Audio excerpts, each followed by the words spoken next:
Guys, welcome to my channel. કેમ છો બધા? આજે આપણે એક સરસ મજાની રેસીપી જોવાની છે. આજે આપણે ચૂરમાના લાડુ બનાવવાના છે.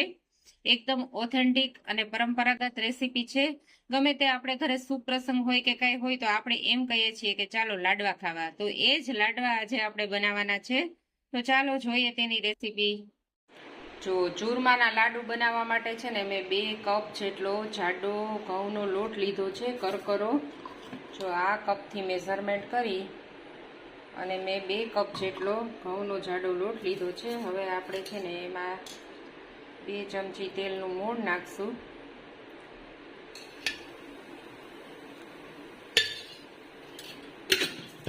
અને મિક્સ કરી લેશું આપણે આને.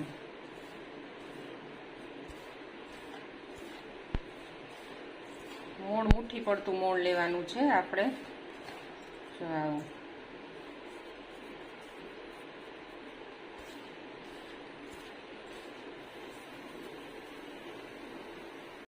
જો આપણું મોણ છે ને બરાબર મિક્સ થઈ ગયું છે. હવે છે ને આપણે નવસેકું ગરમ પાણીથી કઠણ લોટ બાંધવાનો છે.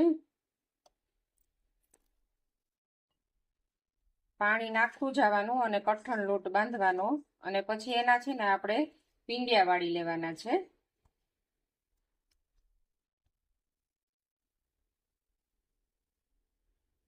તો લોટનું ટેક્સચર છે ને આપણે આ રીતનું રાખવાનું છે. આ રીતનું કઠણ ટેક્સચર રાખવાનું છે, એટલે લાડવો છે ને આપણો બહુ જ ફાઇન થશે. પીંડિયા આપણા છે ને એકદમ કરકરા થશે.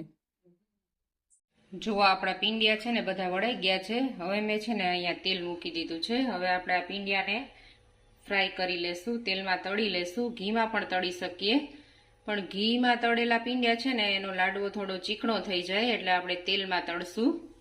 જો તેલ આવી જાય ને, તેલ થઈ જાય ગરમ, એટલે પીંડિયા આપણે તળી લેશું.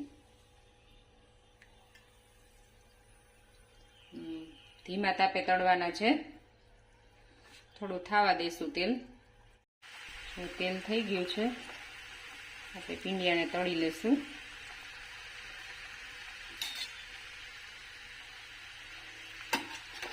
મીડિયમ સ્લો કરી ગેસની ફ્લેમ, અને આપણે એકદમ ગોલ્ડન બ્રાઉન રંગના તળવાના છે.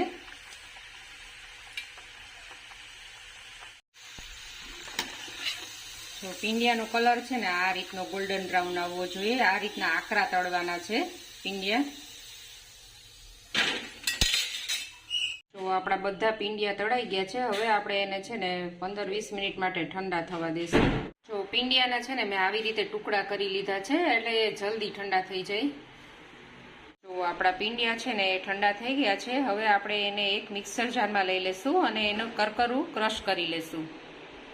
તો પીંડિયાનો ભૂકો મેં કરી લીધો છે. આ રીતનું આપણે ટેક્સચર રાખવાનું છે, કરકરું ટેક્સચર રાખવાનું છે, એટલે આપણો લાડવો છે ને એકદમ સરસ કરકરો અને દાણેદાર બનશે.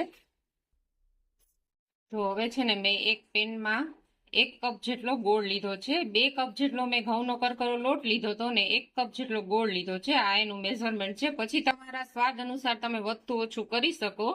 જેવું તમે ગળ્યું ખાતા હોય એ પ્રમાણે તમે વધતું ઓછું કરી શકો. હવે છે ને આપણે આ ગોળમાં ચમચો ઘી નાખશું, અને આને છે ને આપણે ગરમ કરી લેશું. પાયો નથી લેવાનો. ગોળ ને ઘી ઓગળી જાય ને એટલું ગરમ કરવાનું છે આપણે.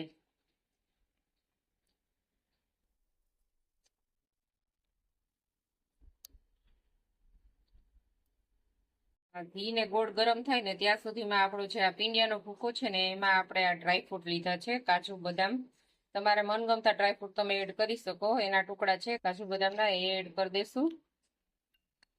પછી ડ્રાયફ્રૂટનો ભૂકો અને ઇલાયચીનો પાવડર અને જાયફળનો પાવડર એ બધું મેં મિક્સ કરી અને પાવડર કરી લીધો છે, એ એડ કરશું.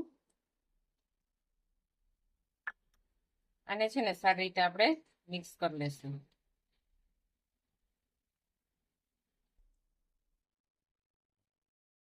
જો આપણે આ ગોળને છે ને ગોળ અને ઘી સરસ મિક્સ થઈ જાય ને ત્યાં સુધી આપણે ગરમ કરશું.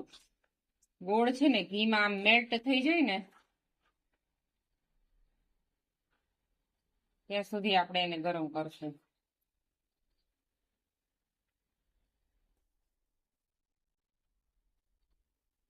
ઘણા આ લાડુઓ છે ને ચૂરમાનો લાડુ ખાંડનો કરે, પણ આ ગોળના લાડુનો છે ને બહુ સરસ ટેસ્ટ આવે છે.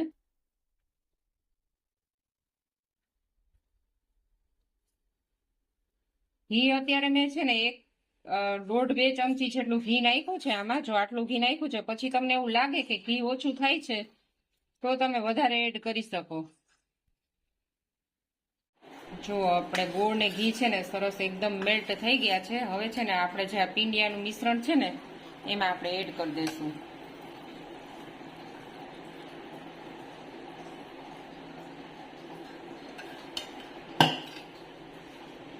હવે આપણે આને સારી રીતે મિક્સ કરી લઈશું. અત્યારે ગરમ છે એટલે હું ચમચાથી મિક્સ કરું છું, પછી આપણે આના હાથેથી સારી રીતે મિક્સ કરી લઈશું. થોડું ઠંડુ થાય ને. જો હવે આપણું છે ને મિશ્રણ ઠંડુ પણ થઈ ગયું છે અને વ્યવસ્થિત મિક્સ પણ થઈ ગયું છે. ગોળ અને ઘી છે ને આમાં વ્યવસ્થિત મિક્સ થઈ ગયું છે. જો હવે છે ને આપણે આ એક મોલ્ડ દેશું લાડુ વાળવાનો. આપણે હાથેથી પણ વાળી શકીએ, પણ આ મોલ્ડમાં છે ને સરસ શેપ આવે છે. હવે આવી રીતે આપણે મોલ્ડમાં એ રીતે આ મિશ્રણ છે ને ભરી દેશું.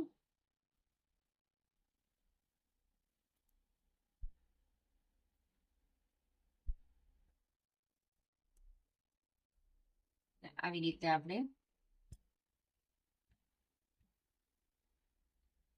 આવી રીતે બધા લાડુ છે ને આપણે વાળી લેશું. મોલ્ડમાં આવી રીતે શેપ આપી અને બધા લાડુ આપણે વાળી લેશું.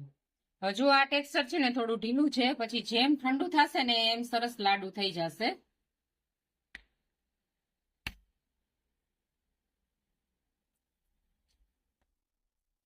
જો આપણા લાડુ છે ને ચૂરમાના વળાઈને રેડી થઈ ગયા છે. હવે છે ને આપણે આ ખસખસ છે, ખસખસથી છે ને એને કોટ કરીશું. ખસખસ લગાવી દેશું.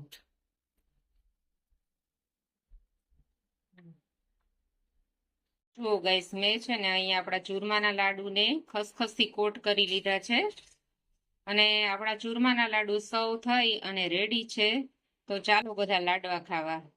તો કેવી લાગી મારી રેસીપી? જો સારી લાગી હોય તો તેને લાઈક કરજો અને શેર કરજો અને મારી ચેનલને સબસ્ક્રાઇબ કરજો.